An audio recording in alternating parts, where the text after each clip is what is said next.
Hello my dear student, welcome to Shivam study knowledge. आज हम इस वीडियो में क्लास 12 हिस्ट्री यानी इतिहास के जितने भी स्टूडेंट हैं 2025 बोर्ड एग्जाम में हिस्ट्री का पेपर देने वाले हैं, तो हम उन सभी स्टूडेंट के लिए महत्वपूर्ण अति लघु उत्तरीय प्रश्न उत्तर लेकर आए हैं जो आपके बोर्ड एग्जाम के लिए इम्पॉर्टेंट हैं। और ये ऐसे क्वेश्चन हैं जो आपके पेपर में हर साल पूछे जाते हैं। ठीक है, चुनिंदा क्वेश्चन हम इस वीडियो में लेकर आए हैं। पूरे बुक का निचोड़ सिर्फ एक ही वीडियो में है। सभी महत्वपूर्ण प्रश्न को सिर्फ आज के इस वीडियो में कंप्लीट करा देंगे। पहला प्रश्न देखिए क्या है यहाँ पर, कमल महल पर संक्षिप्त टिप्पणी लिखिए। ये सबसे पहला क्वेश्चन है और मोस्ट इम्पॉर्टेंट क्वेश्चन है क्योंकि ये पेपर में पूछे जाते हैं। ठीक है, तो यहाँ पर देखिए कमल महल पर हमें क्या करना है, संक्षिप्त विवरण देना है या इसका टिप्पणी लिखना है। तो इसका आंसर देखिए, क्योंकि हमने बताया है आपको प्रश्न सहित उत्तर भी दूंगा इस वीडियो में। देखिए, कमल महल राज्य के केंद्र के सबसे सुंदर भवनों में से एक है जिसका ये नामकरण 19वीं शताब्दी के अंग्रेज यात्रियों ने किया था। क्या किया था? अंग्रेज यात्रियों ने इसका नामकरण किया था। 19वीं शताब्दी में यात्रियों ने किया था। इसके निर्माण में संभवतः इंडो इस्लामी तकनीक का इस्तेमाल किया गया था। इसमें 9 मीनारें थीं। इसमें क्या थी? 9 मीनारें थीं और बीच में एक ऊंची तथा 8 उसकी भुजाओं के साथ। यद्यपि इतिहासकार पर इस पर यहाँ पर देखिए इस पर एक मत नहीं है कि ये भवन किस कार्य के लिए बना था। यानी अभी तक इसका एक प्रकार से वो नहीं हुआ है कि ये किस मतलब के लिए महल बना था। और जो आपका चैप्टर है यानी एक जो क्वेश्चन लिया गया है, एक साम्राज्य की राजधानी विजयनगर, जो कि 7th नंबर चैप्टर है हिस्ट्री का, और उससे लिया गया मोस्ट इम्पॉर्टेंट क्वेश्चन है। इसका अभी तक एक प्रकार से वो नहीं बना है कि किस तरह से बना है। मैकेंजी द्वारा बनाए गए मानचित्र में मिले सुझाव के अनुसार ये क्या है, मिलता है। तो ये जो कमल महल है इस पर संक्षिप्त टिप्पणी बोला गया था। 2 नंबर का होता है क्वेश्चन। कितने नंबर का? 2 नंबर का होता है। खासकर हिस्ट्री में 5 क्वेश्चन पूछे जाते हैं तो 5 दूनी 10 इंपॉर्टेंट हो जाता है। इसीलिए इस वीडियो में हम ये क्वेश्चंस को लेकर आए हैं। तो पहला क्वेश्चन का जो आंसर है आप लोग देख सकते हैं किस तरह से हमने दिया है। पहले क्वेश्चन का आंसर कि कमल महल राज्य के केंद्र के सबसे सुंदर भवनों में से एक है जिसका ये नामकरण 19वीं शताब्दी के अंग्रेज यात्रियों ने किया था। ठीक है, उसके बाद में देखिए दूसरा क्वेश्चन क्या है, विजयनगर के यहाँ पर देखिए विजयनगर के भग्नावशेषों, यहाँ पर देखिए भग्नावशेषों से सबसे अधिक महत्वपूर्ण जल संबंधी संरचना का नाम लिखिए। उसकी 2 मुख्य विशेषताएं बताइए। हमें क्या करनी है, इसकी 2 मुख्य विशेषताएं बताना है। तो देखिए हीरियानगर विजयनगर के भग्नावशेषों में सबसे अधिक महत्वपूर्ण जल संबंधी संरचना है। इसकी 2 मुख्य विशेषताएं निम्न प्रकार से हैं। इसकी जो 2 मुख्य विशेषताएं हैं वो क्या है, निम्न प्रकार से है, जो कि बताया गया है। मैं दिखा देता हूं। आप लोग क्या है क्वेश्चन को लिख सकते हैं, लिखना चाहते हैं तो लिख लीजिए क्योंकि इंपॉर्टेंट है भैया। पेपर में आपके पूछे जाते हैं, 2 नंबर का होता है और 2 नंबर भी काफ़ी होते हैं आपके पेपर में। तो यहाँ पर देखिए सबसे पहला है, ये साम्राज्य अनेक पर्वत श्रृंखलाओं के मध्य स्थित है। कौन सा यहाँ पर देखिए ये जो साम्राज्य विजयनगर ये अनेक पर्वत श्रृंखलाओं के मध्य स्थित है। दूसरा है इसके आसपास ग्रेनाइट की सुंदर यहाँ पर देखिए पहाड़ियों थी जो शहर को चारों ओर से करधनी के समान घेरे थे। चारों ओर से क्या, किसके समान? करधनी के समान घेरे हुए थे जो विजयनगर साम्राज्य था। अभी ये हम्पी में स्थित है। हम्पी कहाँ पर है? कर्नाटक में। ठीक है, तो विजयनगर साम्राज्य भी कर्नाटक में ही था। तो ये देख सकते हैं दूसरा नंबर जो क्वेश्चन है इसका भी आंसर हमने दे दिया है। 3 नंबर क्वेश्चन देखिए, क्वेश्चन है कि आइन का मुख्य उद्देश्य क्या था। जो आइन है यहाँ पर देखिए आइन का मुख्य उद्देश्य क्या था ये आपको बताना है। चैप्टर जो कौन सा है मैं आपको बता दूं, चैप्टर का नाम भी मैं बता देता हूँ, किसान, जमींदार और राज्य। ये आपका चैप्टर 8 है और उससे लिया गया एक मोस्ट इम्पॉर्टेंट क्वेश्चन है। इस पर कोई ध्यान नहीं देता लेकिन ये बोर्ड एग्जाम में एक प्रकार से आते हैं और 2 नंबर का आता है। 2 नंबर बहुत होता है आपके लिए, तो 2 नंबर भी आप तैयार कर लीजिए। क्वेश्चन आंसर देखिए, अबुल फजल द्वारा लिखी गई आइन का मुख्य उद्देश्य अकबर के साम्राज्य का एक ऐसा क्या है, खाका पेश करना था जहां एक मजबूत सत्ताधारी वर्ग सामाजिक मेल जोल बनाकर रखता था। सामाजिक मेल जोल क्या है, बनाकर रखता था। ये आपका इस चैप्टर से लिया गया है, किसान, जमींदार और राज्य से क्वेश्चन। इसमें कई सारे काफ़ी क्वेश्चन आ जाते हैं, जैसे आईन अकबरी के लेखक का नाम बताइए, उसके बाद में आईन का मुख्य उद्देश्य क्या था, मुगल में ग्रामीण समुदाय के कितने घटक हैं। तो ये सभी क्वेश्चन भी हमने मॉडल पेपर के वीडियोज में कंप्लीट करा दिया है। आज की इस वीडियो में हमारा महत्वपूर्ण अति लघु उत्तरीय क्वेश्चन है, तो इसको भी हम कंप्लीट करा देते हैं। आप क्या है, सबसे पहले लिखते चलिएगा, लिख रहे हैं तो अच्छी बात है, नहीं लिख रहे हैं तो इसको टिक लगा लीजिएगा। 4 नंबर क्वेश्चन है, मुगल मनसबदारी व्यवस्था की 2 विशेषताओं का मूल्यांकन कीजिए। हमें क्या करनी है, सिर्फ 2 विशेषताओं का, एक विशेषताओं पर 1 नंबर, फिर एक विशेषताओं पर हमें 1 नंबर, 2 नंबर आपको मिल जाएगा। तो देखिए दोनों पर हमने बताया है। सबसे पहला है, मुगल प्रशासनिक व्यवस्था के शीर्ष पर स्थित मनसब, यहाँ पे देखिए मनसबदारी व्यवस्था एक सैनिक नौकरशाही तंत्र पर राज्य के सैनिक व नागरिक मामलों की जिम्मेदारी थी। मामलों की क्या थी, एक प्रकार से जिम्मेदारी थी। उसमें बाद में देखिए दूसरा, कुछ मनसबदारों को नकदी भुगतान किया जाता है, यानी जो मनसबदार हैं इसको नकदी भुगतान किया जाता था, जबकि उनमें से ज़्यादातर को साम्राज्य के अलग अलग हिस्से में राजस्व के आवंटन के जरिए भुगतान किया जाता था। तो ये मुगल मनसबदारी व्यवस्था की 2 विशेषताएं हैं, इसको आप लिख लीजिएगा। देखिए बोर्ड एग्जाम में पेपर में आते हैं, और देखिए जो बुक और क्वेश्चन बैंक में होते हैं क्वेश्चन, ये सारे क्वेश्चन बहुत बड़े बड़े होते हैं, तो हमें उतना तो लिखने की आवश्यकता नहीं, क्योंकि यहाँ पर 2 नंबर का क्वेश्चन पूछा गया है। तो छोटा छोटा लिखिए, और क्या है उसी के हिसाब से लिखिए कि एग्जामिनर भी खुश रहे और आपको ज़्यादा मेहनत करने की आवश्यकता ना पड़े उसमें, ठीक है, क्योंकि और भी सारे क्वेश्चन है उस पर भी आपको ध्यान देना है। चलिए देख लेते हैं अगला क्वेश्चन क्या है। देखिए 5 नंबर क्वेश्चन, 5वीं रिपोर्ट का संक्षिप्त टिप्पणी लिखिए। जो आपका 5वीं रिपोर्ट है इस पर आपको संक्षिप्त में टिप्पणी लिखना है। काफ़ी ज़्यादा ये भी इम्पोर्टेंट क्वेश्चन है। मैं जितने भी इसमें इम्पोर्टेंट क्वेश्चन बता रहा हूँ डियर स्टूडेंट, बहुत सारे इम्पोर्टेंट क्वेश्चन हैं, सारे को तैयार कर लीजिए। हमारा नेक्स्ट वीडियो आएगा लघु उत्तरीय पर, महत्वपूर्ण लघु उत्तरीय प्रश्न पर, जो कि काफ़ी ज़्यादा इम्पोर्टेंट रहेगा। आंसर है 5वीं रिपोर्ट एक प्रवर समिति द्वारा तैयार की गई थी। किसके द्वारा? प्रवर समिति द्वारा तैयार की गई थी। यह रिपोर्ट भारत में ईस्ट इंडिया कंपनी के शासन के स्वरूप पर ब्रिटिश संसद में गंभीर वाद विवाद का आधार बनी। जो है वाद विवाद का क्या एक प्रकार से आधार बनी। इसे फर्मिंगर की 5वीं रिपोर्ट के नाम से भी जाना जाता है। इसके क्या कहते हैं? फर्मिंगर की 5वीं जो रिपोर्ट के नाम से भी जाना जाता है। 5वीं रिपोर्ट को याद रखिएगा, 5वीं रिपोर्ट को किस नाम से जाना जाता है? फर्मिंगर की 5वीं रिपोर्ट। ये आपका किस में आएगा? बहुविकल्पीय में दिया गया इस तरह से क्वेश्चन, तब आपको इसका आंसर देना पड़ेगा, ठीक है। उसके बाद में देखिए अगला क्वेश्चन, आप लोग क्या क्वेश्चन को समझ लीजिएगा। मैं क्वेश्चन का आंसर आपको बता देता हूँ, लेकिन आप भी क्वेश्चन को समझ लीजिए किस तरह से है। अगला क्वेश्चन देखिए 6 नंबर, देखिए 1857 ईस्वी के विद्रोह के कोई 2 कारण बताइए। यानी यहाँ पर जो 1857 का विद्रोह हुआ था, कहाँ पर विद्रोह हुआ था? मेरठ में हुआ था। यूपी के मेरठ में 1857 ईस्वी का विद्रोह हुआ था। हमने काफ़ी बार चर्चा किया है किस चीज़ों पर हुआ था। देखिए 1857 ईस्वी के विद्रोह के कारण निम्नलिखित हैं, यानी कुछ निम्नलिखित कारण हैं जो इसमें बताए गए हैं। सबसे पहला देखिए, क्योंकि यहाँ पर हमें 2 कारण लिखना है तो उसी पर ध्यान देना है।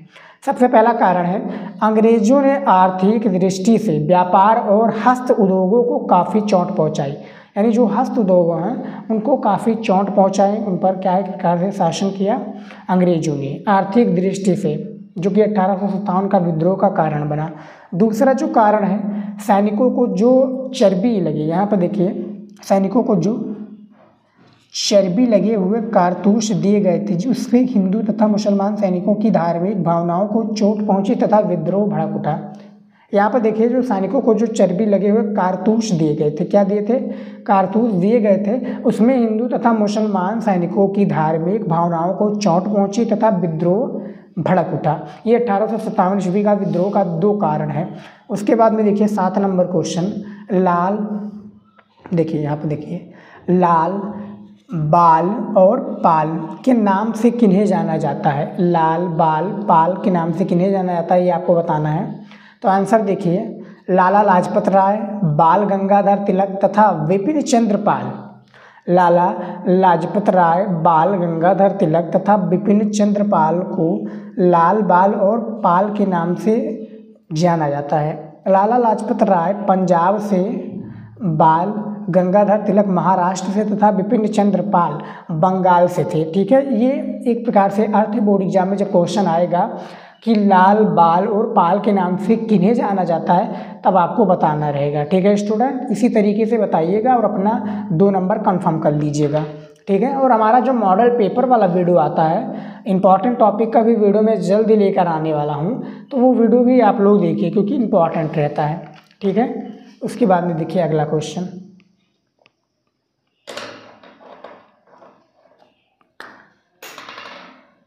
8 नंबर क्वेश्चन देखिए, हड़प्पा कालीन प्रमुख केंद्रों का एक विवरण प्रस्तुत करें। जो हड़प्पा कालीन प्रमुख केंद्रों का है, क्या है, आपको विवरण प्रस्तुत करना है। तो ठीक है, विवरण किस तरह से प्रस्तुत करेंगे देखिए, हड़प्पा, मोहनजोदड़ो, चिन्हुदड़ो, कालीबंगा और कोटदीजी, रंगपुर, रोपड़, लोथल।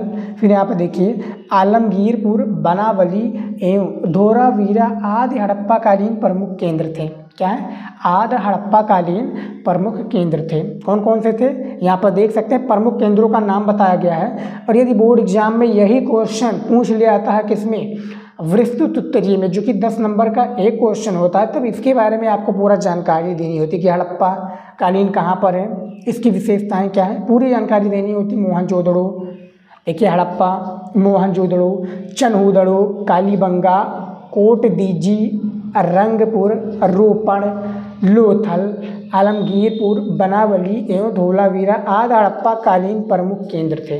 इनके बारे में आपको पूरा डिटेल में बताना पड़ता। ठीक है स्टूडेंट, चलिए देखते हैं 9 नंबर क्वेश्चन की ओर बढ़ते हैं। देखिए, प्रभावती गुप्त कौन थी, बहुत ही इंपॉर्टेंट क्वेश्चन है। प्रभावती जो गुप्त थी ये कौन थी, उसने अपने अभिलेख में किसको आदेश दिया था। जो उनका अभिलेख है किसको आदेश दिया था, इसके बारे में बताना है। तो देखिए,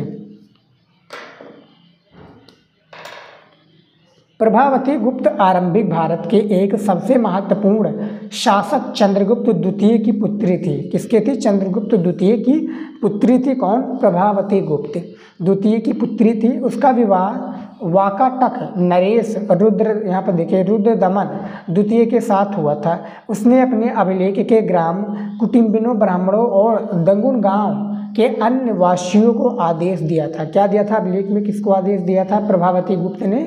तो यहाँ पर देखिए, ग्राम के कुटुम्बिनों, ब्राह्मणों और दंगुन गांव के अन्य वासियों को आदेश दिया था।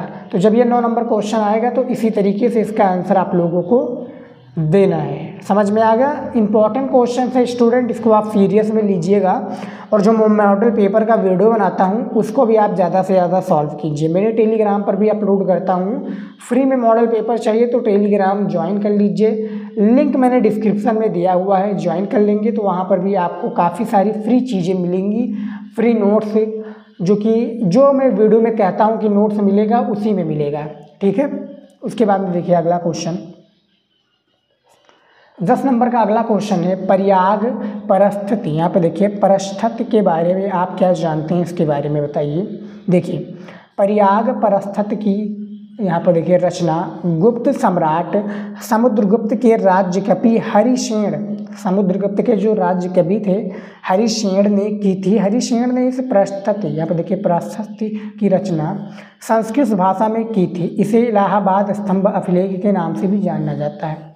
किसके नाम से जाना जाता है, इलाहाबाद स्तंभ अभिलेख के नाम से भी जाना जाता है। तो ये क्वेश्चन आएगा तो बोर्ड एग्जाम में लिख लीजिएगा। हालांकि यदि मैं टॉपिक वाला वीडियो बनाकर लेकर आता हूँ तो उसमें भी मैं इन चीज़ों के बारे में, जो इंपॉर्टेंट क्वेश्चन है उनके बारे में मैं मेंशन करूँगा। ठीक है, तो इसको भी आप लोग तैयार कर लीजिएगा। 10 नंबर क्वेश्चन है और वीडियो को रोक कर आराम से लिख रहे हैं तो लिख लीजिए क्योंकि इम्पॉर्टेंट है। ठीक है,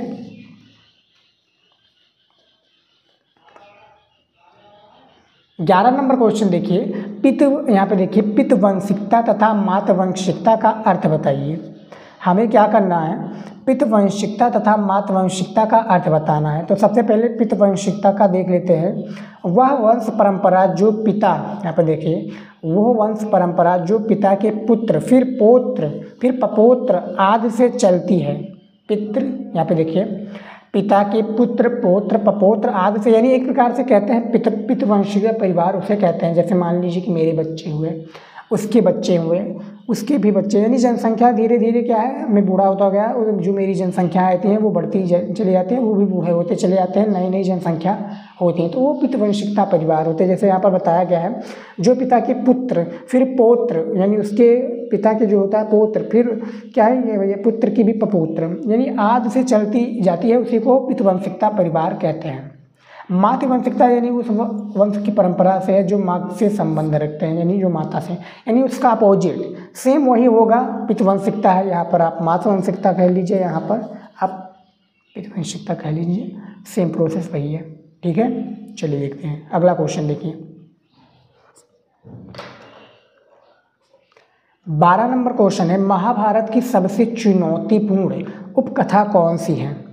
महाभारत की सबसे चुनौतीपूर्ण उपकथा कौन सी है, इसके बारे में आपको बताना है। देखिए आंसर देखिए, द्रौपदी से पांडवों के विवाह की है, यानी द्रौपदी से पांडवों की विवाह की है। ये बहुपति विवाह का उदाहरण है। क्या है बहुपति, यानी एक पत्नी कई सारी पतियों से, कई सारे लड़कों, कई सारे आदमी से शादी कर सकते हैं, तो इसको बहुपति विवाह कहा जाता है, जो महाभारत की कथा का एक अभिन्न अंग रहा है। कब हुआ था? देखिए द्रौपदी यानी जो अर्जुन था, अर्जुन ने मछली की आंखों में तीर मारा था, तो वो स्वयंवर में जो भैया धनुष को उठाकर तीर मारना था, वो उठाकर भैया मार दिया, अर्जुन ने मार दिया। उसके बाद में जब वो घर पर लेकर आया तो उसकी माँ ने क्या किया, भैया जो भी लाया वो बराबर में बांट लो, यानी जो द्रौपदी थी वो ये बराबर में बढ़ गई और सभी एक प्रकार से क्या हो गई, सभी की पत्नियां हो गई, यानी जो 5 पांडव थे सभी की पत्नियां द्रौपदी हो गई, तो ये बहुपति विवाह कहा जाता है। और ये क्या है, महाभारत कथा का एक अभिन्न अंग है। तो ये 12 नंबर क्वेश्चन था, इसको भी हमने बता दिया है। 13 नंबर क्वेश्चन देखिए, बौद्ध धर्म के 4 आय सत्य क्या है? बौद्ध धर्म के जो 4 आय हैं ये सत्य क्या हैं, इसके बारे में बताना है। देखिए सबसे पहला है, संपूर्ण संसार दुखों से परिपूर्ण है। जो संपूर्ण संसार है क्या है, दुखों से परिपूर्ण है। उसके बाद में देखिए दूसरा है, सारे दुखों का कोई ना कोई कारण है, यानी कोई, जैसे कोई एक दुख है उसका कोई ना कोई रीजन होता है, कारण होता है। ठीक है। तीसरा है, दुखों को रोका जा सकता है, यानी जो दुख हैं इसको रोका जा सकता है। और चौथा है, दुखों को रोकने का एक मार्ग है, मनुष्य यहाँ पे देखिए अष्टांगिक मार्ग का अनुसरण करके इन दुखों को कष्टों से छुटकारा पा सकता है। यानी भैया सत्य की राह पर चल, ईमानदारी की राह पर और क्या पूजा पाठ में मन लगाकर दुखों को काटा जा सकता है, दुखों को नष्ट किया जा सकता है। ठीक है, ये छुटकारा पाया जा सकता है। ये बौद्ध धर्म की 4 आय सत्य हैं जो कि इस तरह से बताई गई हैं। ठीक है, देख सकते हैं, इसको नोट कर लीजिएगा कॉपी पेन में।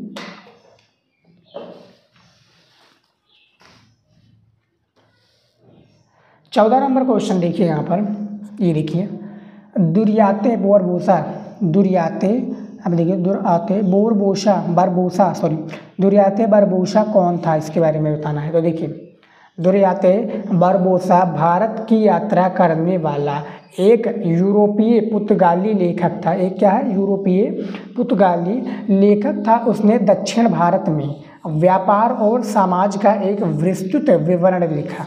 दक्षिण भारत में क्या भैया, व्यापार और समाज का एक विस्तृत विवरण लिखा था, दुर्याते बरबोसा।